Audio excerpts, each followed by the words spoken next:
United States of America and to the republic for which it stands, one nation, under God, indivisible, with liberty and justice for all.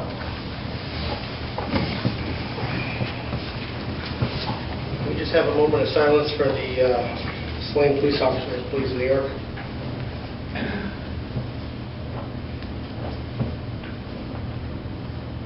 Thank you. Item number 1.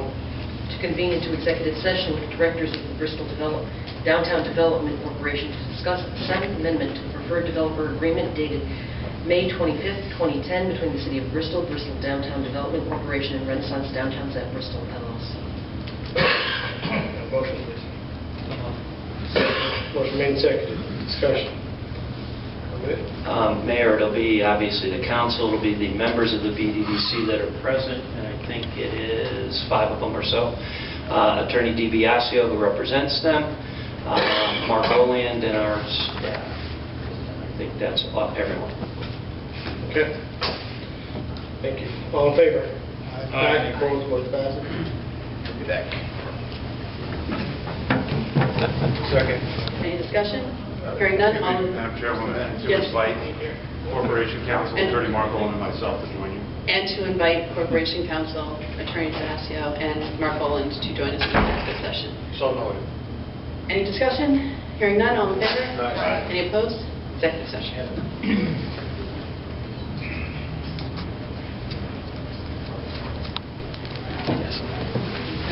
Yeah, I dropped it for you.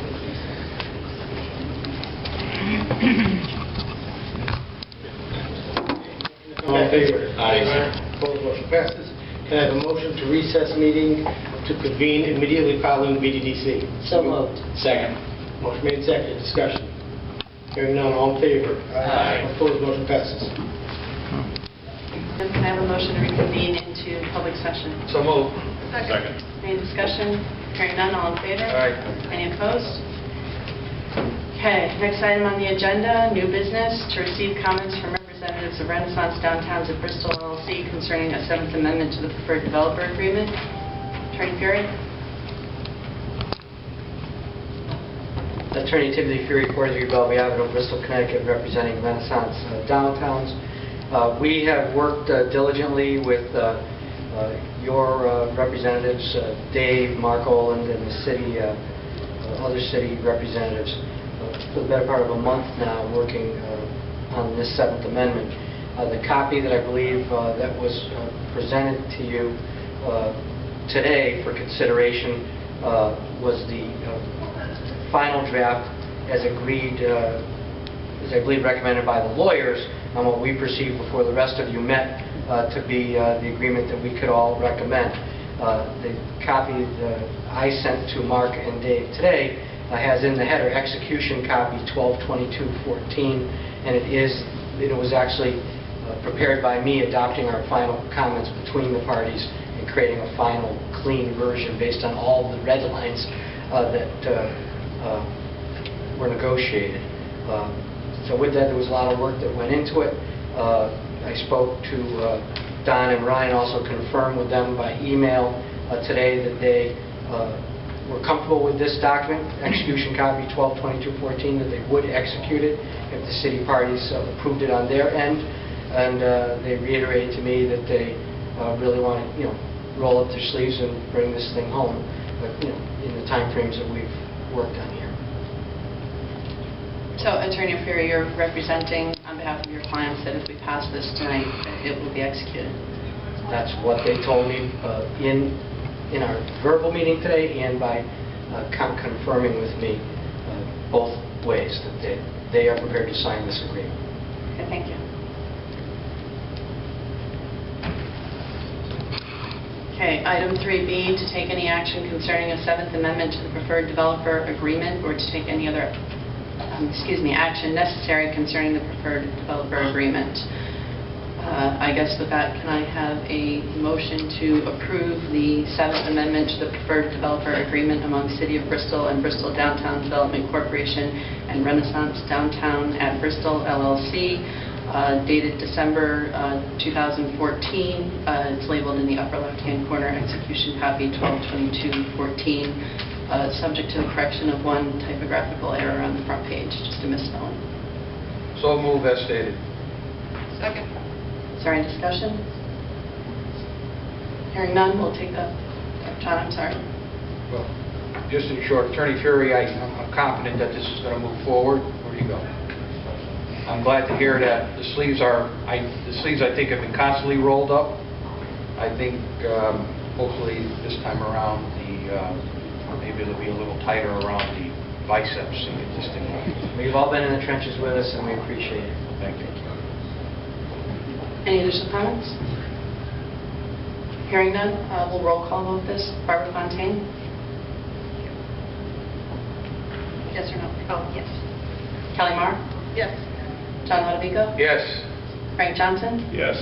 And the chairperson votes yes. With no other business on the special meeting agenda, may I have a motion to adjourn? So moved. Is there a second? Second. Any discussion? Hearing none, all in favor? Aye. All opposed? Need my own external hard drive just for this.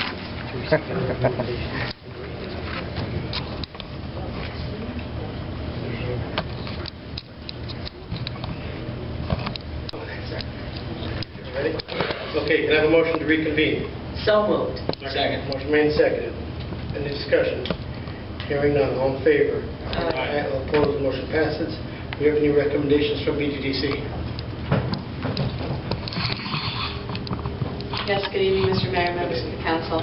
On behalf of the Bristol Downtown Development Corporation, I'd like to present to you a recommendation to approve the 7th Amendment to the Preferred Developer Agreement among City of Bristol, Bristol Downtown Development Corporation, and Renaissance Downtowns at Bristol, stated in the upper left-hand copy as execution copy 12/22/14. Thank you. Attorney Kowicki, can you just give us a few of the points on this, please? Sure. I'm going to ask Attorney Olan to summarize the amendment for you. Okay.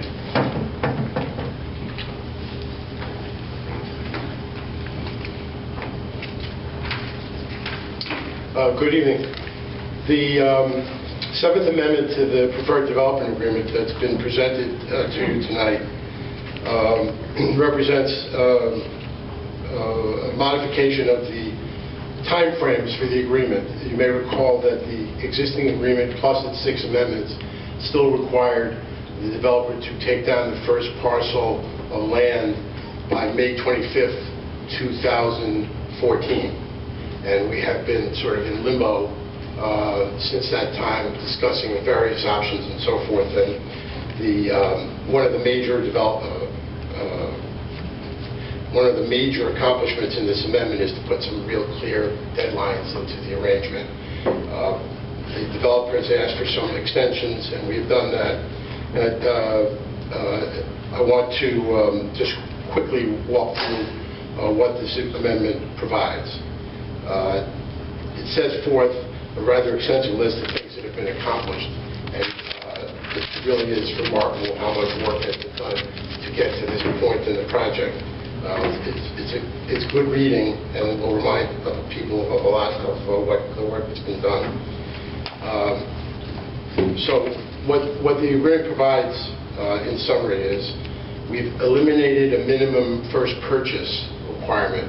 The original agreement required that the first acquisition include 200 units of apartments and 10,000 square feet of commercial space, and we've eliminated any minimum requirement.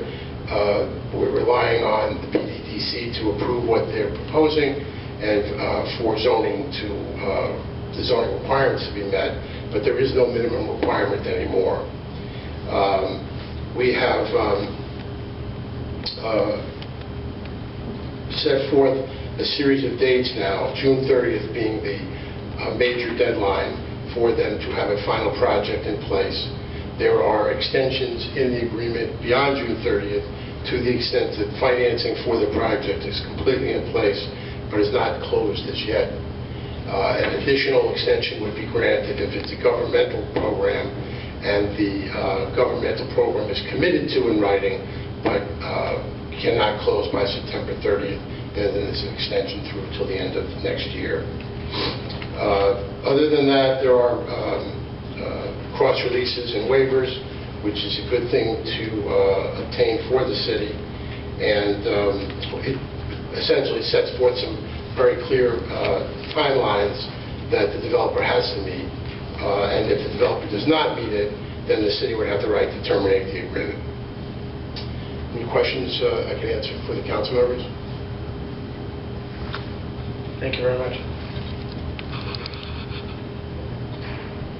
Okay, just so I'm clear, because we were just given this, and I'm trying to look at it in terms of the original preferred developer agreement. I want to make sure that I understand it. So some of these questions may come across as rather basic, but in the document that was distributed to us tonight, on page 2, in one of the whereases, it references the required closing of the purchase of all or a portion of the property by May 25th, 2014. Is it my understanding that that date is now going to be replaced by June? Yes, ma'am. Okay. Moving on to... June 30th, 2015. Okay. We also have seen language added to section 5.01 concerning the piazza, and that language, for the record, shows that we're going to have some type of mutual agreement and future discussions about the public utilization and appropriate maintenance, which may or may not be city-related. Correct.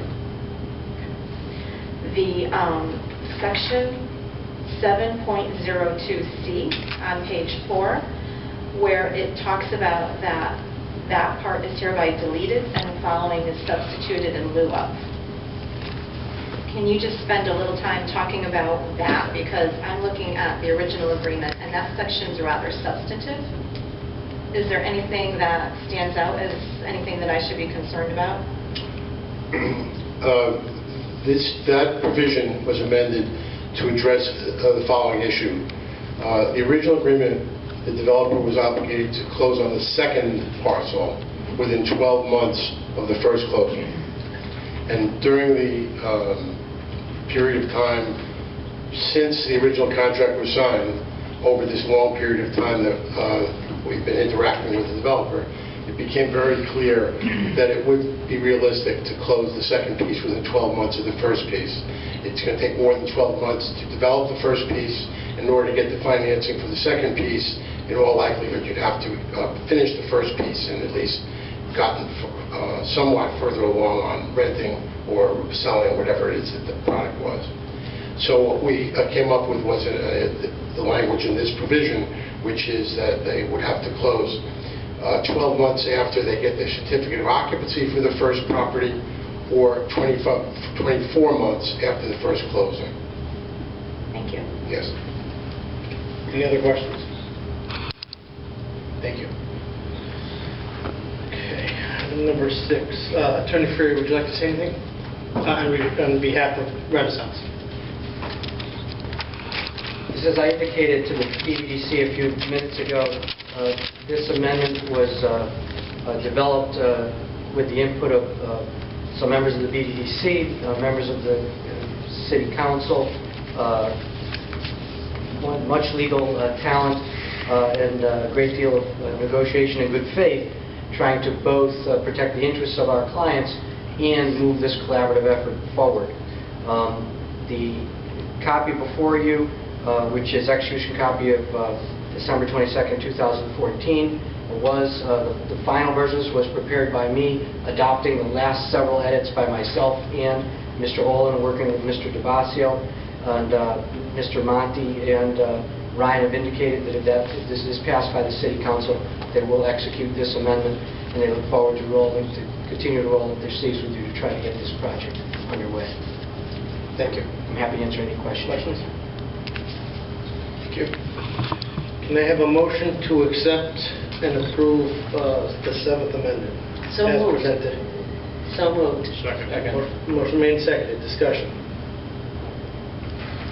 I will just say that this amendment allows for maximum possibilities for both parties. The city is doing everything possible to develop the downtown parcel. Real estate sales seem to be improving, and rates are at an all-time low. We have a wonderful dialogue with the developer, and we are working to keep no stone unturned to develop this. I want to thank both the BDDC Renaissance in the city, Hardee's for all their hard work on this, and we'll go from there. Any other discussion? Hearing none, all in favor? Aye. All opposed? Motion passes. Motion to adjourn? So moved. Second. Motion made, seconded, discussion. Hearing none, all in favor? Aye. Opposed? Motion passes. Merry Christmas. Merry Christmas.